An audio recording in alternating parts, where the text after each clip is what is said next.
Olá, gente, tudo bem com vocês? Muita paz a todos. É um prazer estar aqui falando com vocês. E nós vamos falar um pouquinho, nesse instante, por alguns minutos, sobre o Evangelho segundo o Espiritismo, o capítulo 1 e o item 8, que é a aliança entre ciência e religião. Esse tema aqui é muito importante, né, para todos nós. E a gente pode começar essa conversa tentando entender. Ciência e religião são duas coisas distintas? Ciência e religião são semelhantes? Ciência e religião podem caminhar juntas? Ou ciência e religião, elas devem estar separadas? Será que nós sempre separamos? E será que nós podemos uni-las de alguma forma? Me faz pensar aqui. Ciência e religião podem ser duas faces da mesma moeda? Você escolhe cara ou você escolhe coroa? É possível, na hora de comprar alguma coisa, oferecer só um lado da moeda? Ou você precisa dos dois para chegar onde você deseja, ou adquirir o que você deseja? E é sobre isso que a gente vai falar um pouquinho hoje, pelos próximos minutos. Convido a todos para essa conversa e espero que eu possa contribuir com o debate, com o conhecimento de quem estiver assistindo. Em primeiro lugar, a gente pode pensar, o que é ciência? Quando a gente pensa na ciência ao longo da história, a gente já remete aos filósofos naturais, né? Os filósofos naturais, a gente está falando do conhecimento ocidental, eram cientistas, vamos colocar assim, ou, como o nome já diz, né, já de antemão, eram filósofos que fizeram uma transição da época mítica, vamos colocar assim, especialmente na Grécia Antiga, né, dos deuses, que eram identificados com cada situação da natureza. A gente tinha um deus específico, uma deusa específica para aquela situação da natureza. E esses filósofos, eles fizeram uma transição para o que a gente chama de ciência moderna. Quando a gente pensa que eles estruturaram um conjunto de métodos, por exemplo. E a ciência, ela é baseada em método, em metodologia. Um método, na verdade, para entender algum tipo de fato.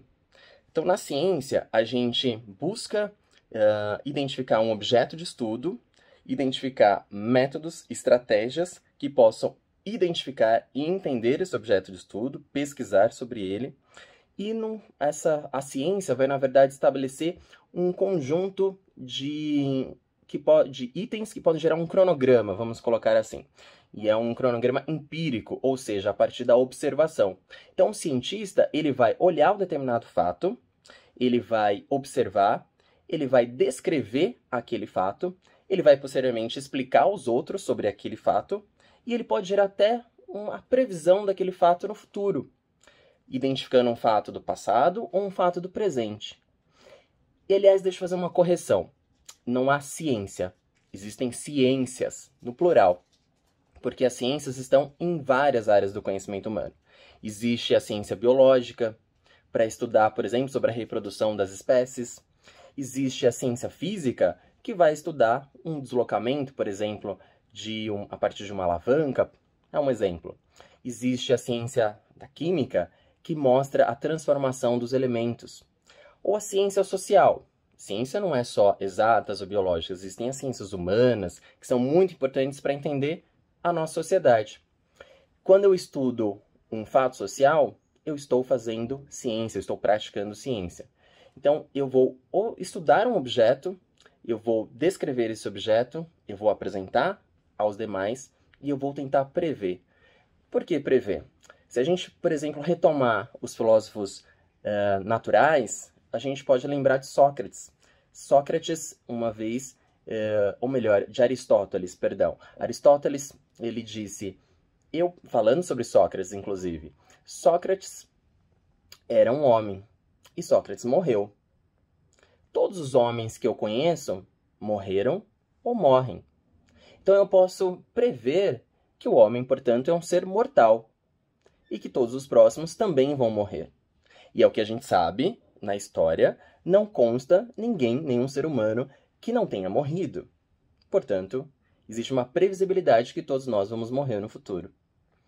Sinto dizer para quem imaginava o contrário, mas se eu estou falando para pessoas que estudam espiritismo, eu acho que isso já está mais do que claro desde o início, não é verdade? Mas a partir da fala de Aristóteles, quando a gente pensa por exemplo, num fato social, na sociologia, nas ciências sociais. O que é a previsibilidade?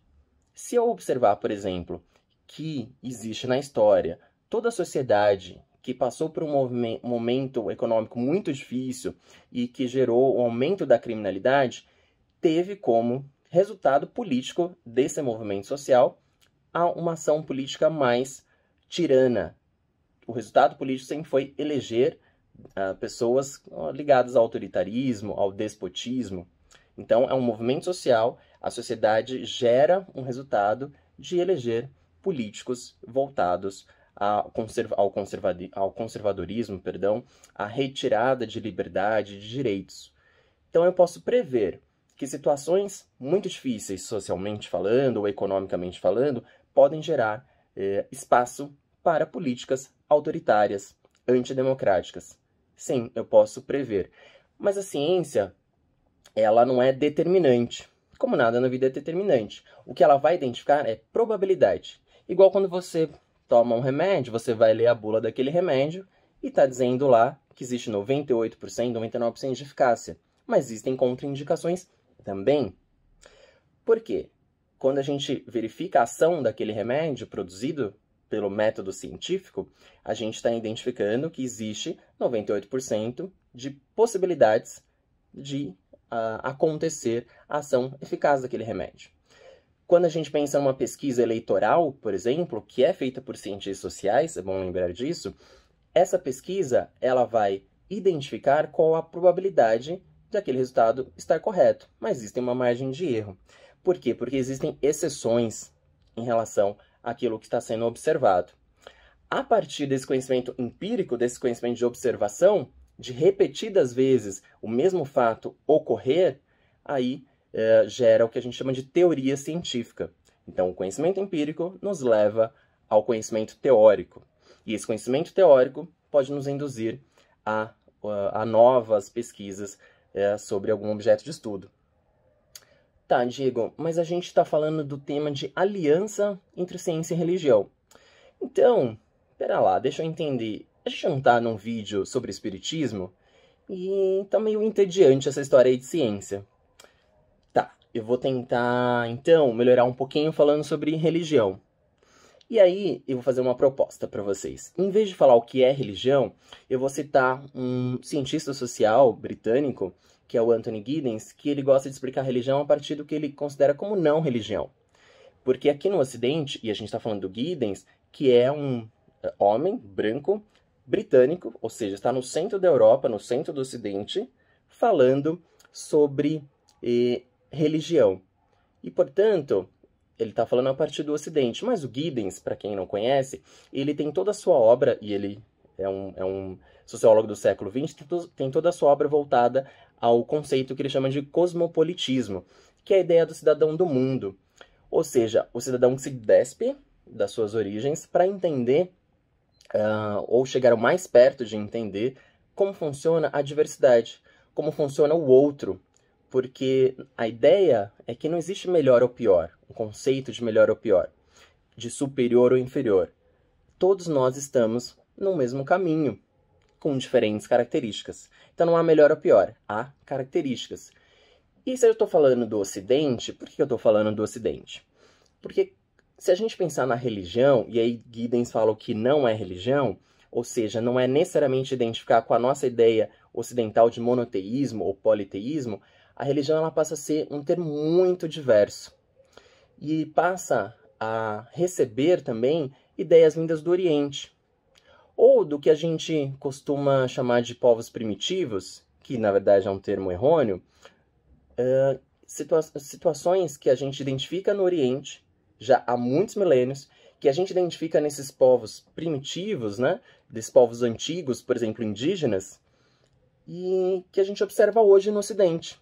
Então nós, no Ocidente, com toda a nossa soberba, achamos que nós reinamos no mundo, né? Com uma superioridade intelectual e, inclusive, religiosa. Mas se a gente pensar, a partir do que Giddens fala, no século XVIII, XIX, a gente tem um movimento chamado Iluminismo. E o que é o Iluminismo? A ideia é essa mesmo, né? É abrir a nossa mente às luzes. É a nossa mente sair da escuridão. sair dos dogmas, sair daquele mundo fechado e abraçar a lei do progresso. Aquilo que os cientistas tanto pediram, tanto clamaram ao longo dos séculos, que era justamente entender que o pensamento evolui, que as características evoluem, que nós existimos para cada vez nos aperfeiçoar e cada vez nos tornarmos mais sofisticados. Essa luta dos cientistas passa, então, a ganhar corpo social. E a razão passa a fazer parte do cotidiano das pessoas. E aí a gente passa a ter, no século XIX, um movimento na França, liderado por um moço chamado Allan Kardec. Então, peraí. Allan Kardec foi influenciado pelo iluminismo. Sim, Allan Kardec era um educador. Kardec era um homem das ciências. Portanto, o espiritismo e outras filosofias, não só o espiritismo, nascem a partir desse movimento de apego à razão. Ou não de apego, né? Mas de abraçar a razão, de abraçar a ciência. E de entender que o progresso é algo mais natural e divino que é concedido a todos nós seres humanos. Ao entender o progresso, a gente passa a perceber que houve uma evolução no pensamento religioso ocidental. Se antigamente nós tínhamos a ideia do politeísmo, depois que se concentrou numa ideia de monoteísmo, ou seja, se existiam vários deuses, passou a existir um deus só, a partir das filosofias mais modernas, das religiões mais modernas, vamos chamar assim, a ideia de Deus deixa de ser um ser para se tornar uma coisa. E aí no Espiritismo, se a gente pensar lá no início do Livro dos Espíritos, essa frase é sensacional. Ela não é só semântica, ela não tem só uma questão semântica, mas uma questão existencial muito importante, que é definir Deus com a pergunta de não quem é Deus, mas o que é Deus. Isso muda totalmente o nosso pensamento. Deus não é um ser como nós. Deus é o quê? Uma energia? Deus é uma força? Deus é o princípio inteligente? A causa primária de todas as coisas? Cada filosofia, assim como o Espiritismo, vai definir de uma certa forma. Mas passe a entender que aí a gente não tem mais a ideia de Deus como um ser, mas como algo que a gente vai tentando explicar. Que nós não conseguimos totalmente, mas que a gente sente. Veja que a relação religiosa, a relação com Deus, passa a ser diferente, passa a ser íntima. E alguém já ouviu falar de reforma íntima? Então a mudança não é de fora para dentro. Eu não vou abraçar uma prática exterior, eu não vou abraçar uma imagem, eu não vou abraçar um ritual, eu não vou abraçar um templo, e aí, por osmose, vai entrar dentro de mim. Não, é de dentro para fora. É o meu coração, a disponibilidade do meu coração que transforma as coisas, que faz com que tudo fique diferente. É essa minha capacidade de abraçar o que é divino, de sentir o que é divino. Portanto, é de dentro para fora.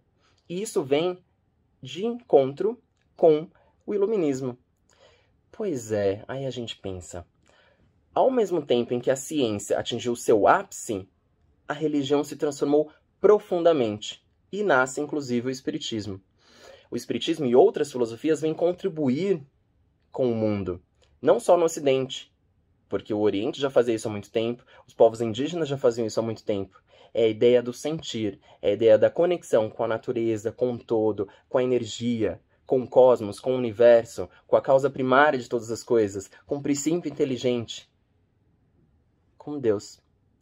Seja a definição que cada filosofia dê, e nós espíritas temos a nossa, existe uma modernização do pensamento religioso, que vem, isso nós devemos agradecer à ciência, sim, nós devemos, a religião moderna deve muito agradecer à ciência, veio com o ápice do pensamento científico, que é o iluminismo. Portanto, se hoje nós, espíritas, abraçamos a ciência, é um movimento que deve ser continuado. Lembra da cara e coroa. Não existe um lado certo e o lado errado. Existem dois lados da mesma moeda. E os dois podem caminhar juntos, os dois são necessários juntos. Aqui a gente tem um ponto de intersecção muito importante. E aí eu volto a lembrar de Sócrates. Porque Sócrates, o pai dele, era um escultor, e o Sócrates costumava dizer que o conhecimento é como uma pedra. Você olha para a pedra, é uma pedra. Mas se você lapidá-la, você vai poder ter as mais diferentes formas de escultura. Portanto, tudo no mundo já existe. Aí é um grifo meu. É um pensamento do Diego. Tudo já existe no mundo. E nós estamos apenas descobrindo as coisas. Nós não estamos criando ou inventando nada. E com a ajuda dos espíritos, com a ajuda divina, com a ajuda dos mentores, nós estamos sendo inspirados, em nome do progresso, a cada vez mais nos melhorar, nos aperfeiçoar. A caminhar para frente, para cima, não no sentido geográfico, mas no sentido de progresso, no sentido de melhoramento, de aperfeiçoamento. Essa ideia, que não é estática, ou seja, de que nós estamos sempre crescendo, vem a partir da ciência. E assim como Sócrates disse, eu vou lembrar de um outro cientista, um cientista das letras, né? Um mestre da literatura, o português José Saramago, que falava, ele já é falecido, também do século XX, assim como Giddens, e o Saramago, que era um ateu, Saramago disse que o mundo está dando todas as respostas, o que demora é o tempo das perguntas. Portanto, façamos as perguntas, portanto, iluminemos as nossas mentes para que os espíritos e para que todos os mentores, todos os amigos possam nos ajudar a progredir e ajudar a ciência, porque ajudando a ciência nós vamos ter mais remédios, nós vamos ter mais curas, nós vamos ter um melhoramento da própria vida humana. E ao melhorar a vida humana, nós vamos ter mais oportunidades dentro da encarnação de resolver os nossos problemas, de resolver a nossa reforma íntima, de crescer e a nossa relação com Deus, com o todo, com a energia, com a causa primária de todas as coisas, essa relação ser cada vez mais íntima, cada vez mais amorosa e feliz. E isso vai gerar uma relação melhor uns com os outros. Então, a ciência e a religião, as duas podem ajudar e muito o nosso progresso. Se a gente pensar que grandes cientistas como Isaac Newton, Leonardo da Vinci eram extremamente religiosos, a gente passa a entender que o problema não é a ciência ou a religião. A questão é humana. A questão é a gente identificar o que a gente quer. E a gente quer é progredir. Assim é o desejo de todo espírita. Então, para você que está estudando o espiritismo, eu espero ter contribuído com o debate, contribuído com o pensamento. E lembre-se sempre, a lei do progresso, ela existe. Portanto, ciência e religião abraçam a lei do progresso juntas. E vamos pensar assim, a ciência explica como, quando, o que, como os processos acontecem. Mas quem explica o porquê os processos acontecem, aí é a religião. Por que que os átomos se juntam? Por que que as moléculas se juntam, formando a vida humana, a vida na natureza?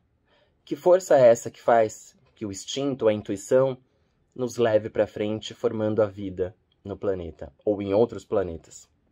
Aí a ciência não consegue explicar, porque a ciência é a observação. E existe mais do que observação, e é onde a religião nos ajuda. Portanto, não há dicotomia, não há duelo mais, e isso já há 2 séculos, entre ciência e religião. O que há são 2 formas de verificar as coisas em momentos distintos da vida e que podem e devem caminhar juntas. Assim nos fala o capítulo 1 e a palavra utilizada, aliança entre ciência e religião. Que possamos nos aliar, inclusive as duas, e abraçar as duas em nossas vidas, para melhorarmos a nós mesmos e a quem estiver à nossa volta, sempre em nome do progresso. Muito obrigado por vocês terem prestado atenção. Muito obrigado pela luz, pela paz que eu sinto nesse vídeo ao me comunicar com vocês. E lembre-se, para finalizar, só é possível esse vídeo nesse instante porque houve um conhecimento científico prévio que nos possibilitasse conversar através de um vídeo em uma rede social falando sobre religião. Muito obrigado e muita luz e muito progresso a todos. Gratidão.